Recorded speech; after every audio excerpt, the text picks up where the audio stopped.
Yo, welcome to a new episode of Flipping Miami. I'm your host, Raul Bolufe. I have another very special guest here today. His name is Max Kagan. And Max caught my attention because kind of came across on a social media.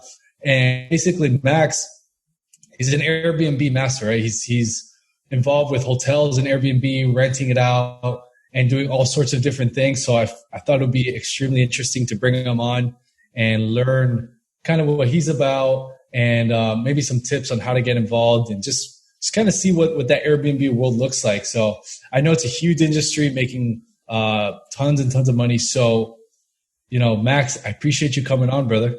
My pleasure. Cool, man. And actually, Max is in South Beach right now in a hotel that he's involved with. So it would be cool to kind of hear a little bit about the story.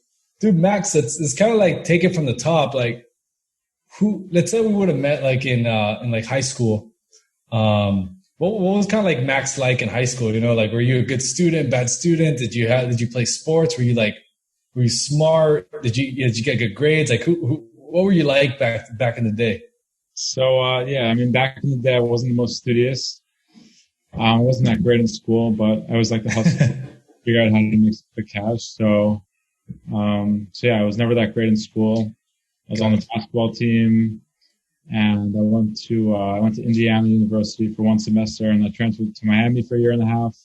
Oh, cool. And I was back in New York for a little bit in Marymount, Manhattan, while I was also flipping houses and started this Airbnb thing. So, that's sick. Cool. You're originally you lived most of your life in New York, and then you came to Miami for school. Is that it? Yeah, I grew up in New York City, and I came down here for a little bit, and went back, and now I'm back and forth between New York and Florida. Oh, that's dope. That's awesome. And so, and the reason I asked that is like I like to see where people kind of come from, because I feel like there's a misconception sometimes of like, okay, you have some success now, you're doing some business things. So people think like, oh, you grew that way, or it always happened, or you came from a extremely wealthy family or something. And that's not always the case. So it's kind of interesting to see like, you always have to be like a good student from like high school on to be someone that can make this. Yeah, I mean, you definitely don't need to be. You gotta have a business sense as well. It's not all about school and just kind of being square and going by the book. It's about thinking about outside the box and having street smarts and good intuition on what you think could work. So, love that. You gotta use all the skills, not just the skills, not just. Hell yeah. No, for sure. And like in school, like high school and stuff, did you already know like what kind of career you wanted to get into, or like did you know you were going to start doing real estate right away, or did you go into something different before like kind of getting into the real estate world? Yeah. So I was pretty confused in high school. I always knew I wanted to do real estate, but real estate is extremely broad. You could be brokering, you could be trying to syndicate deals, you could be doing Airbnb. You can be doing all kinds of things. So I actually started out, my first job was kind of doing some private equity. Oh, cool. I was working as like an intern for a company that was investing in organic food and beverage consumer product goods. So nothing to do with real estate, but I started there. And then I was interning for my cousin who was flipping homes in Brooklyn. Okay. So I got some experience there. And while I was doing that, I was making no money. So I started Airbnb my own apartment. And so I saw I could make some money. So that's how I started, literally from the bottom with not that much money. So yeah, you kind of like you went over a top like kind of like a little line there that I think is so important when you're starting out, especially if you're younger. That you're like, oh, I was interning, and then I started working with your cousin. I was basically making no money or very little money.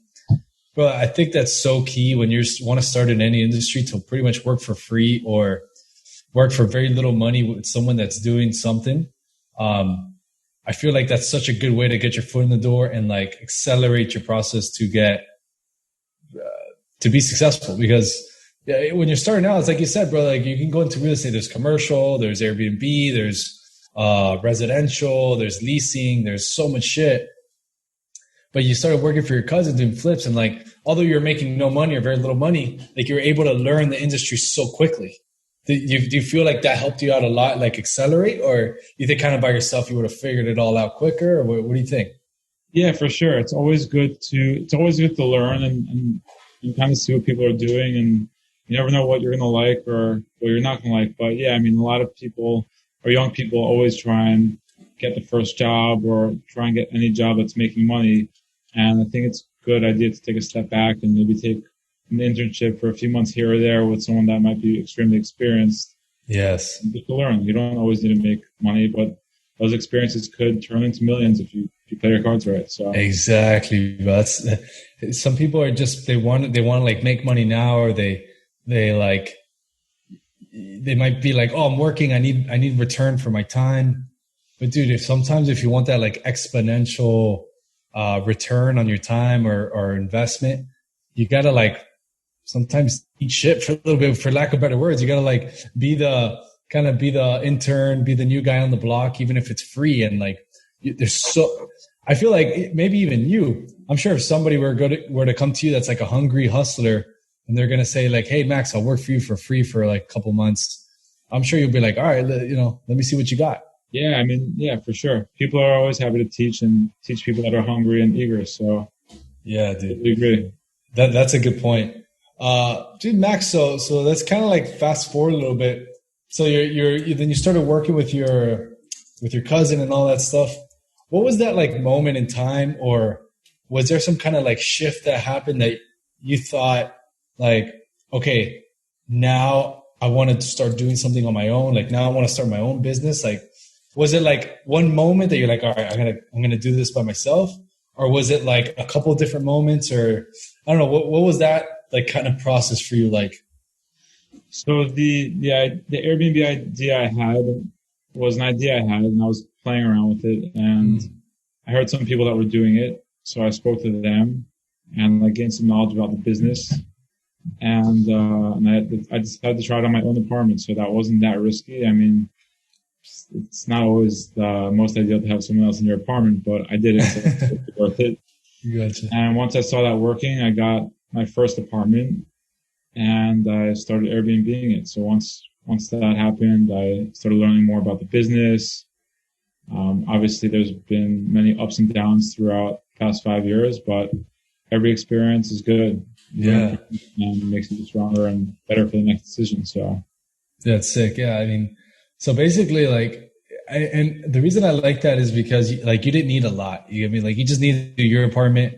You saw it worked and you're like, all right, I could do another one. So then you got one by yourself and then you're like, okay, this one works. Now I could do it, 100,000 times, which is, yeah. I don't want people to get caught up in kind of like that information overload. I'm sure you, Max, you probably hear people like they've studied, 10 Airbnb courses, they've paid for seminars, and they haven't even done their first Airbnb deal.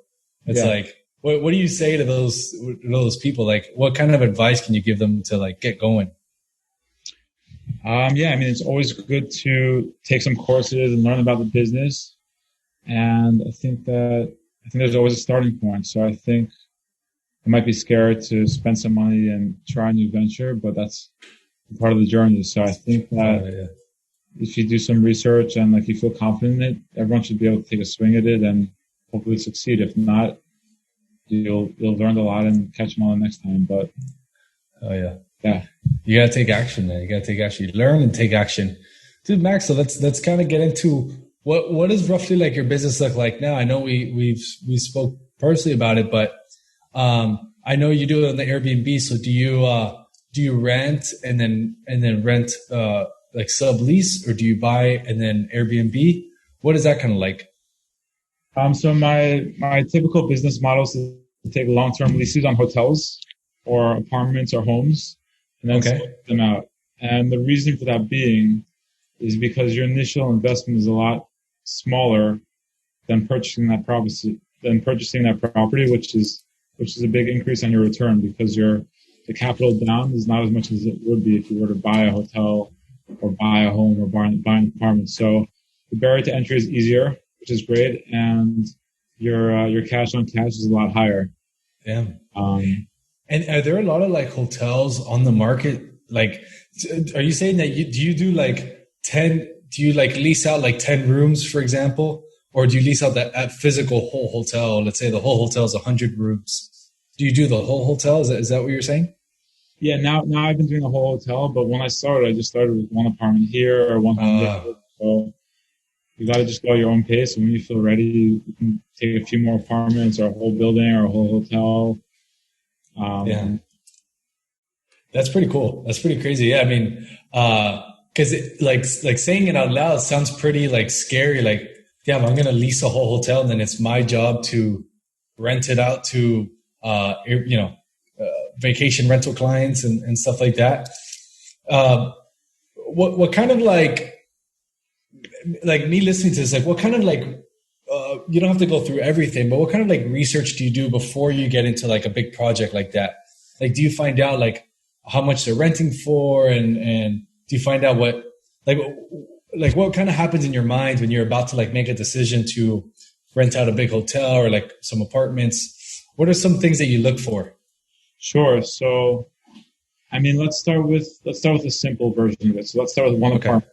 Yeah. So if I were to look at one apartment, let's say in Miami, Hmm. I'd first want to check the zoning and kind of see if it's a legal area first, because a lot of different cities and states and even different like municipalities have their different rules. So first you need to check up on that. Okay. Then the next process is kind of just going on to Airbnb and VRBO, some of those websites, and kind of looking at the inventory. That's kind of similar to what you're looking at. So if you're looking Got it. at getting like a 4 bedroom, 3 bathroom house to maybe rent and then sublease on Airbnb, you kind of want to see what people are charging in the area. Do they have pools? Do they not? Are the finishes in the house nice? Are they not? And then you want to kind of try and get a sense to see if they're making money or not. And then the next steps would probably be to go on. There's some good software out there that can help you learn the markets. One is called AirDNA.co, and that has market data on Airbnb, and that could really help you kind of check the rates in the neighborhood and see how much revenue you can bring in for, let's say, a 1 bedroom, 2 bedroom, 3 bedroom.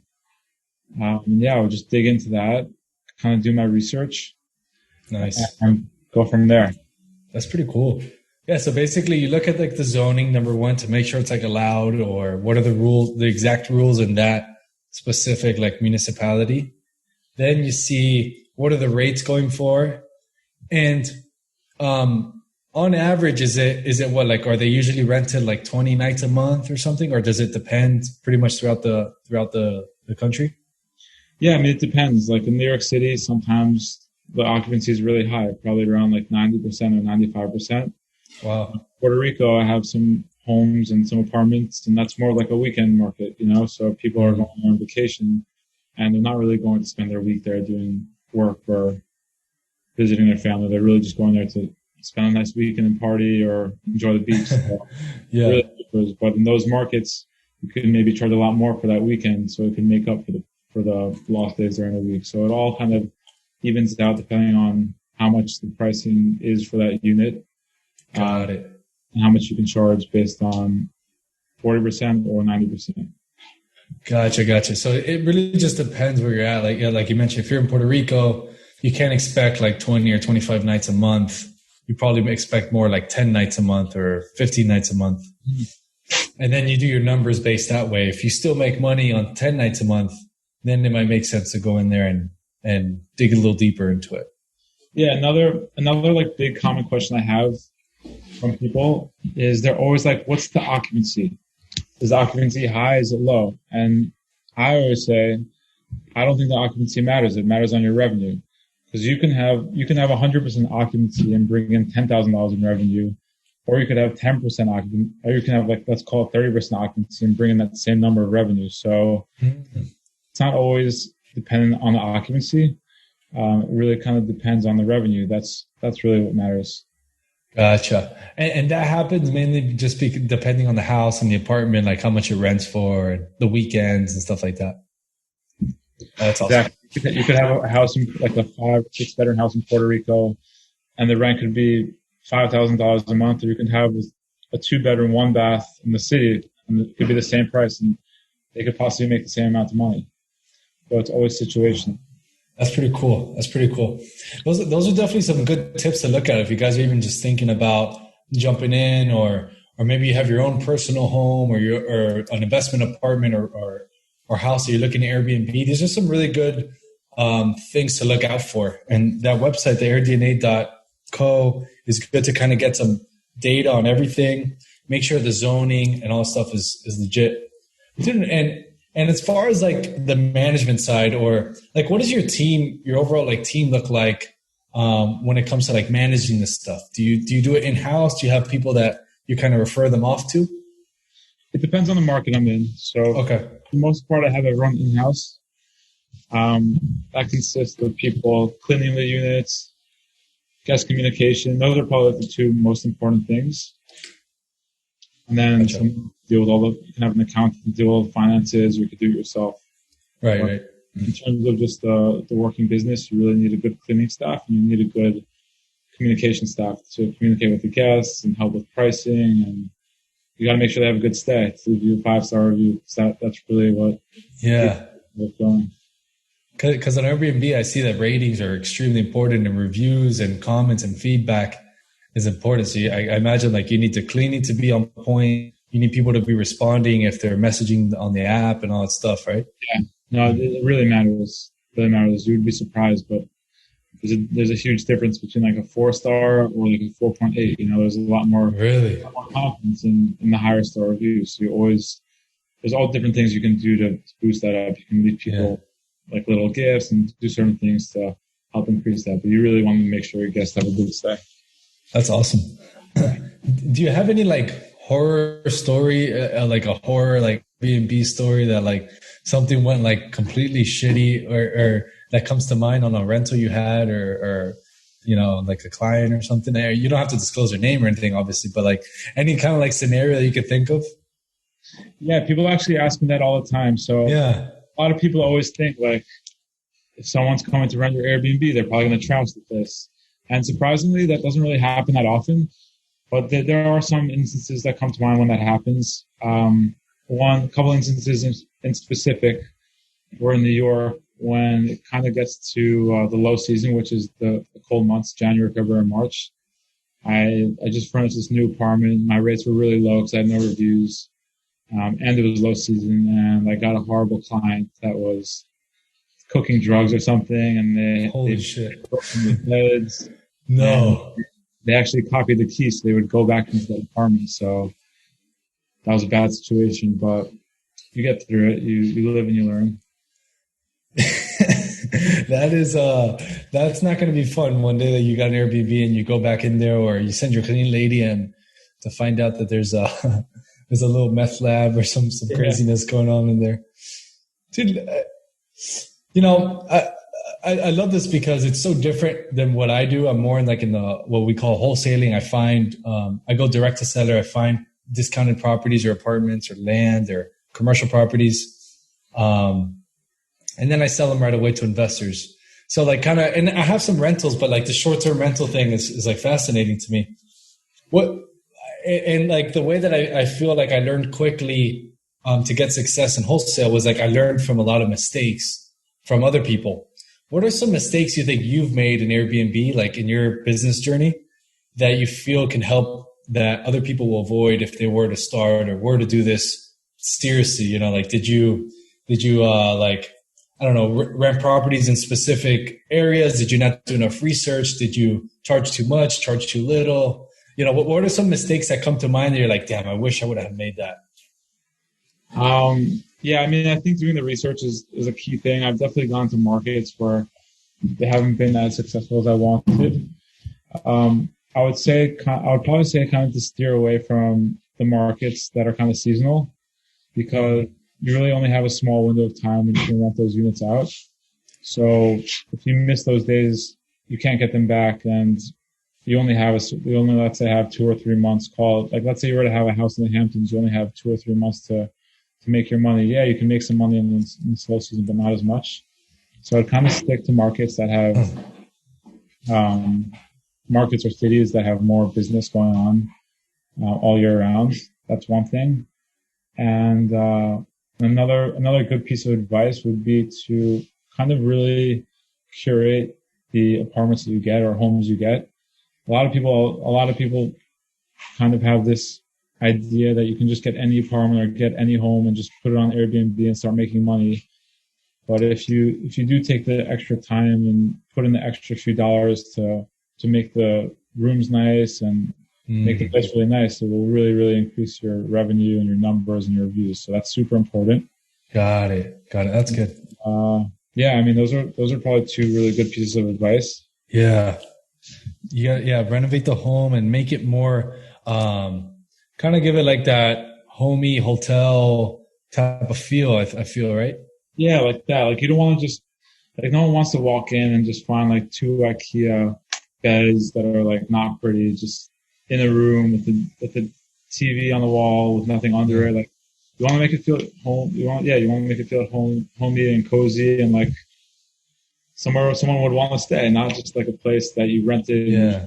And off. So or like in and out.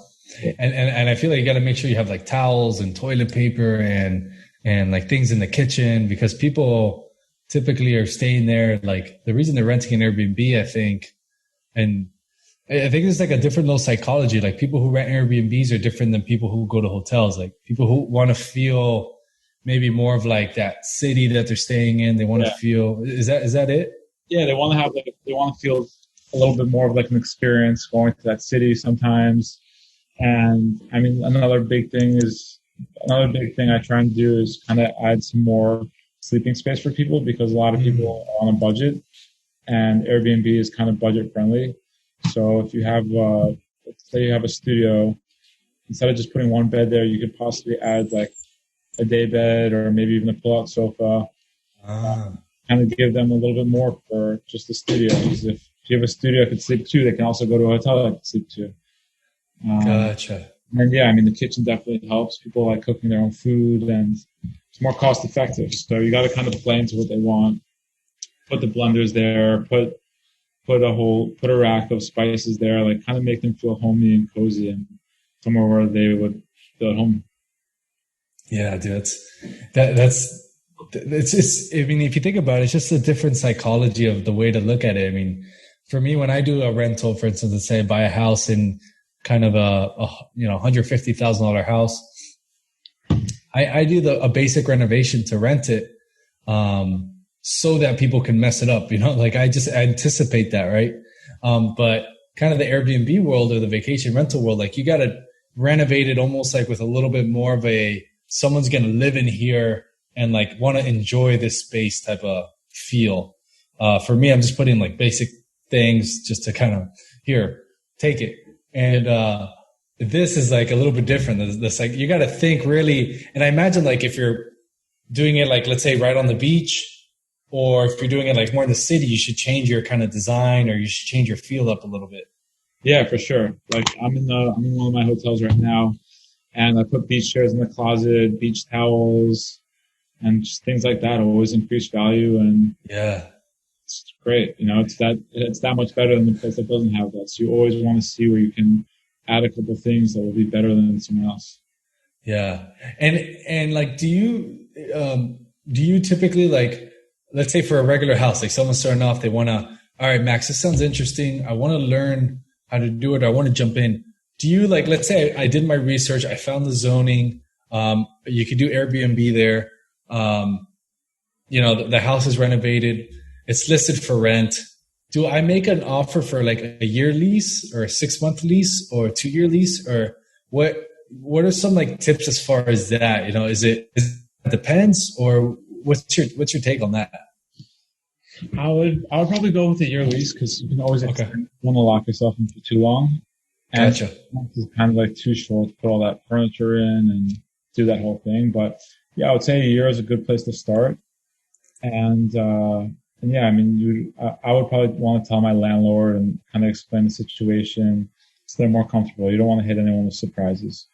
Gotcha. So you tell the landlord, like, hey man, I'm gonna lease it for a year, but I'm gonna actually be Airbnb-ing it or putting it on vacation rental sites, but I'm gonna cover the rent, and then the rest, is kind of gonna be on me. Yeah. Yeah. Not all landlords or homeowners will feel comfortable with that, but if you call enough, some will definitely want that. Maybe you can pay them a little bit more, or lose some extra security deposit. But yeah, great way to start. That's pretty good because I know you mentioned that buying was a good idea, but it's probably better to lease because your initial cost is lower. So if you think about it, your initial cost is the security deposit, maybe the first month or last month, whatever they require. And then is another investment like furniture and stuff like that? Yeah, furniture is probably the next biggest investment. Yeah, I mean those are your three investments: your security deposit, your first and last month's rent, and your furniture.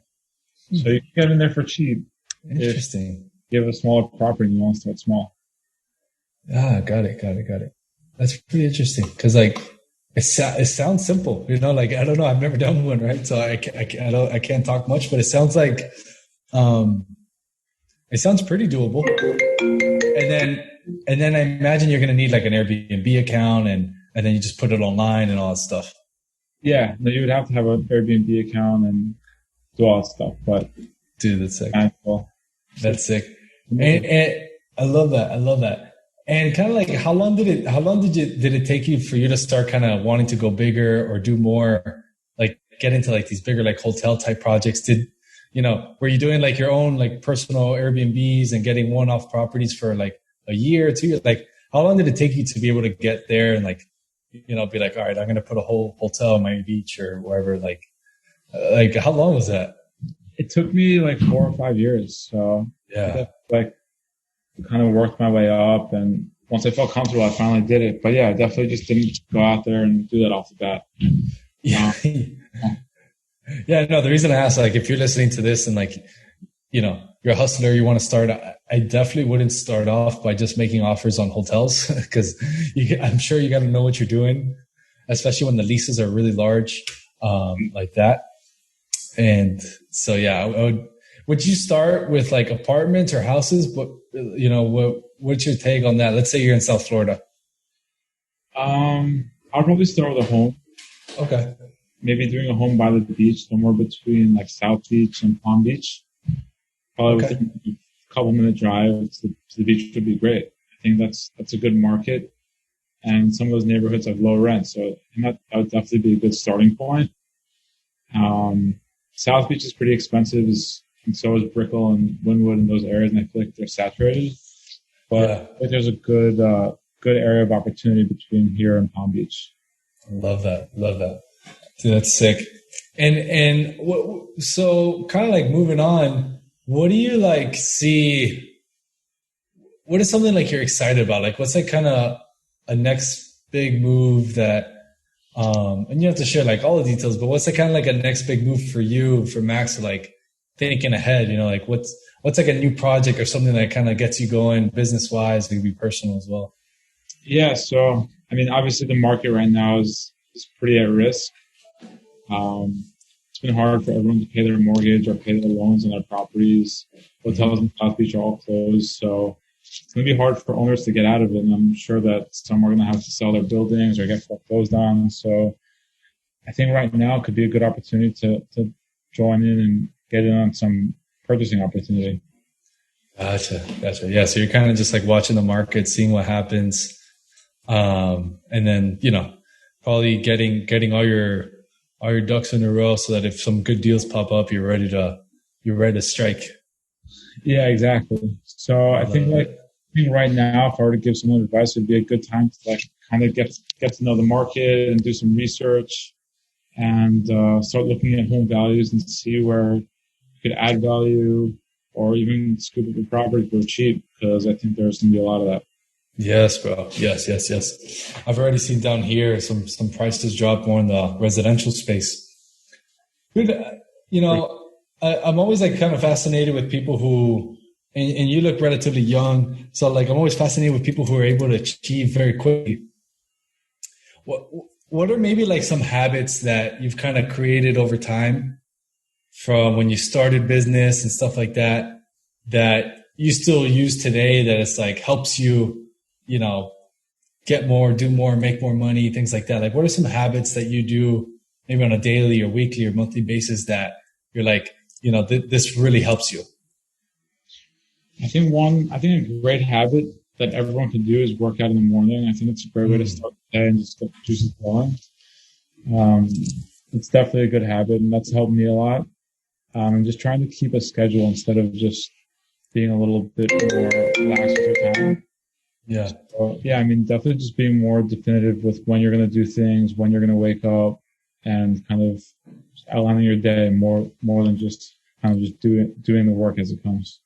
Yeah. And like something like time blocking is probably like what we were talking about, you know, like if you're going to work out in the morning, set on a schedule or like on a planner, you know, from 7 to 8 a.m. I'm working out. Then from 9 to 10 a.m. I'm making calls. And from, you know, 11 to 12, I'm doing research, whatever it is.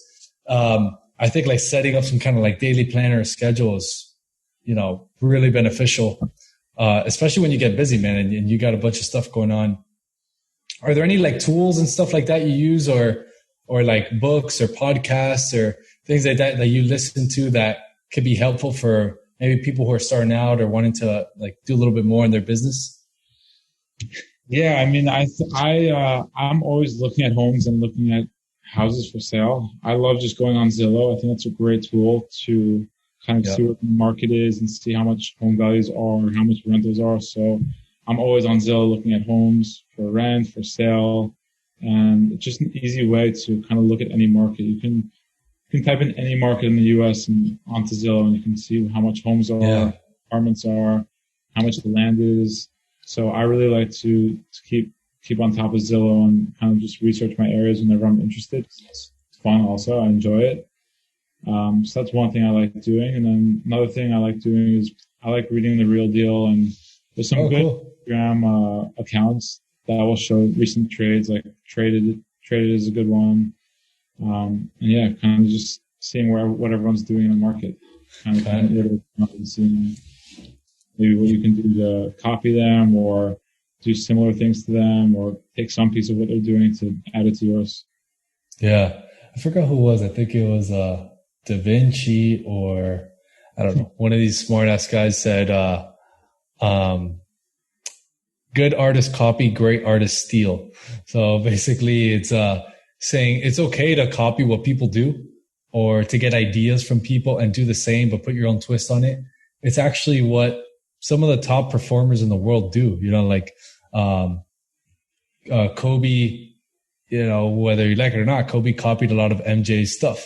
And there's nothing wrong with that, you know, he became one of the best players ever to play the game. So and that's the reason I like doing these podcasts, because we all get ideas of what people like Max are doing, and you can get ideas, copy some of the stuff, learn from him, put your own twist on it.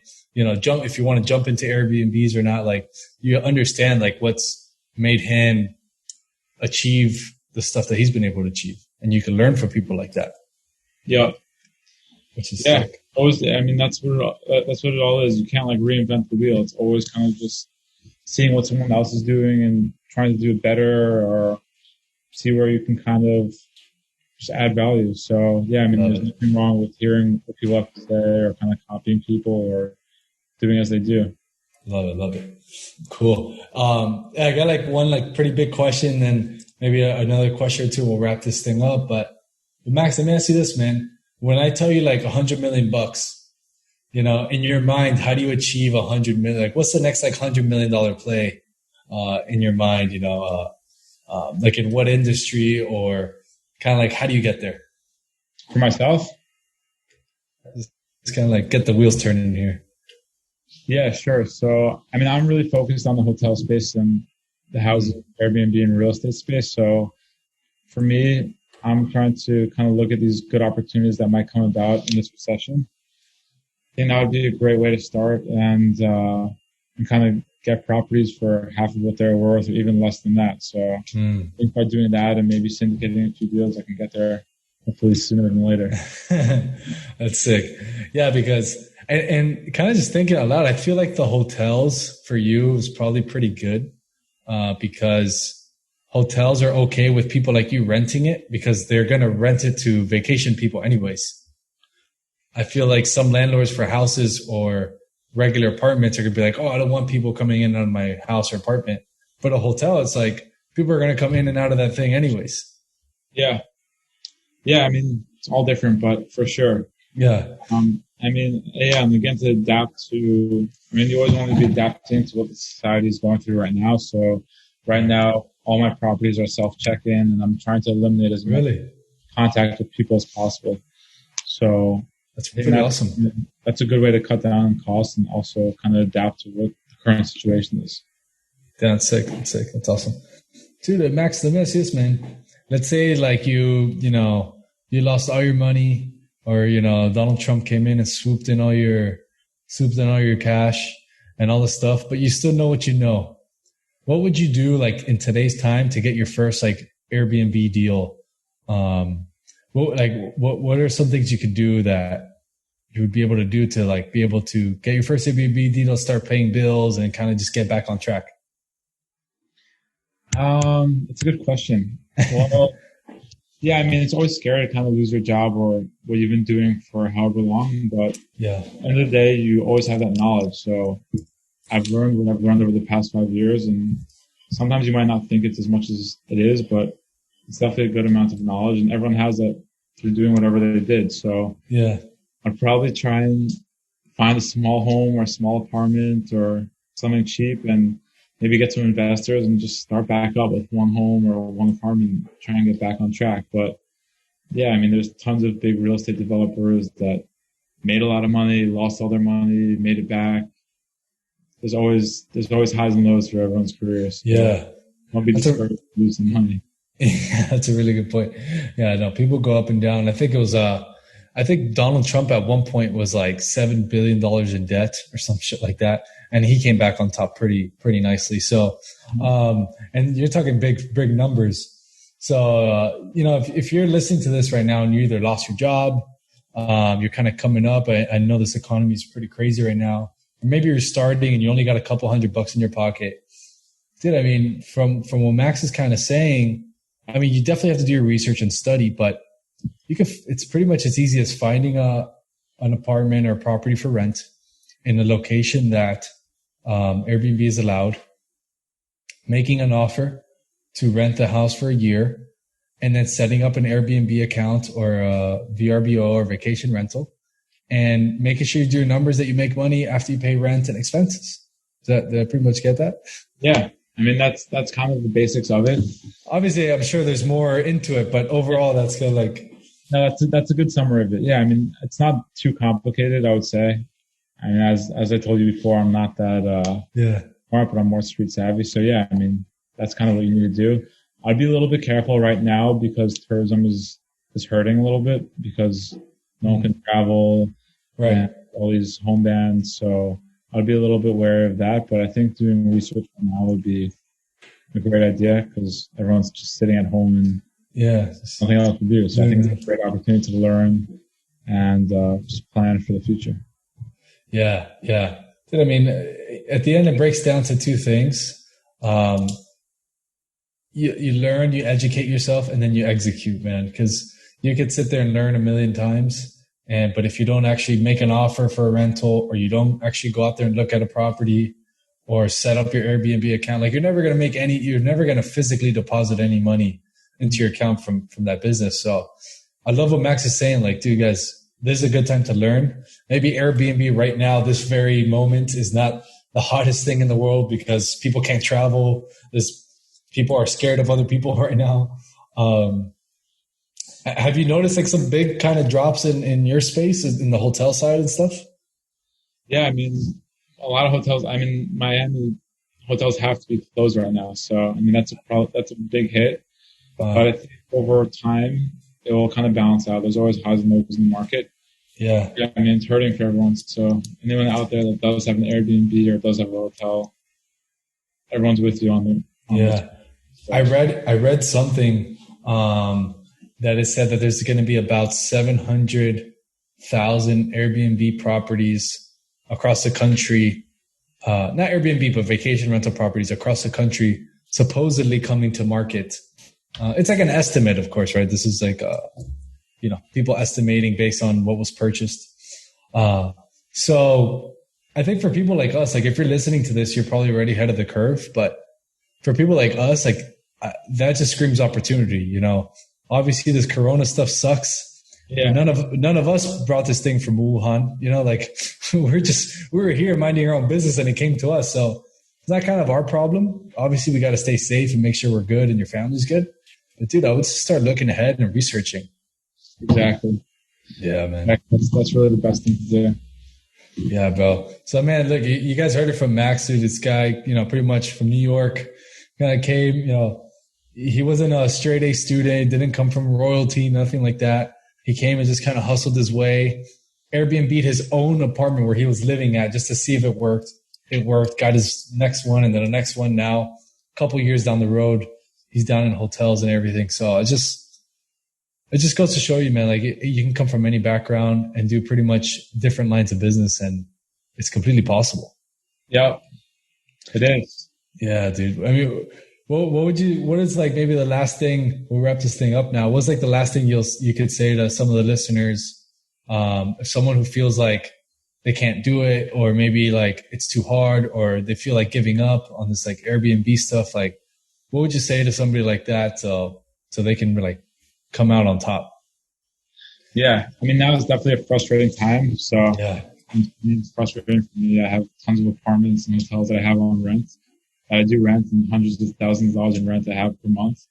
So it's been tough, but I think on the bright side, there's going to be a lot of opportunities. So right now, just doing that research and kind of digging in to find that opportunity is what you should be doing. I think that even if you don't have that much money and you want to buy a property, there's going to be tons of property on the market or in these foreclosure auctions that you can buy for cheap and then possibly Airbnb or do whatever else you want with it. But yeah, I mean, that was a good time to learn, kind of just hunker down and do that. I know I've been like, I kind of get down on myself sometimes about work, but so does everyone. It's not always rosy, but trust me, you're not alone in this time, and everyone's feeling, no matter what industry. I mean, well, you got some industries that are absolutely crushing it, but that's maybe very few. 95% of industries are really feeling this. So, you know, I wouldn't get down on that. It's definitely not alone there. But man, just keep going, learn. That's really good advice. Just learn and then get ready for when this thing starts leveling out. You're ready to go, ready to play hard. Exactly. Dude, Max, I appreciate you, man. How can people follow you or reach out to you if they want to learn more, or maybe they want to get involved somehow? Like how can people kind of touch base with you? Sure. I mean, I have an Instagram page. It's called Air Formula. Yeah, you can find me on there. Reach out if you have any questions or want to speak. I'm always happy to do that. Cool. Yeah, Air Formula, right? AIR Formula? Yep. Perfect. I'll put it on the show notes, his Instagram there. And yeah, definitely reach out to him, whether you guys looking to rent some stuff. I know he has some stuff in Miami, New York, Puerto Rico. Whether you want to rent some stuff or maybe you want to ask him a couple questions, feel free to reach out to him. He's a cool dude, so I'm sure he'll help you out. Yeah. Cool, man. So guys, thank you guys for listening. If you're listening to this on iTunes or Spotify, you can check me out on the YouTube, Raul Bolufe, or on the website, raulbolufe.com. Other than that, I'll see you guys on the next episode. Excellent. Peace. Thanks for having me. Thank you, bro.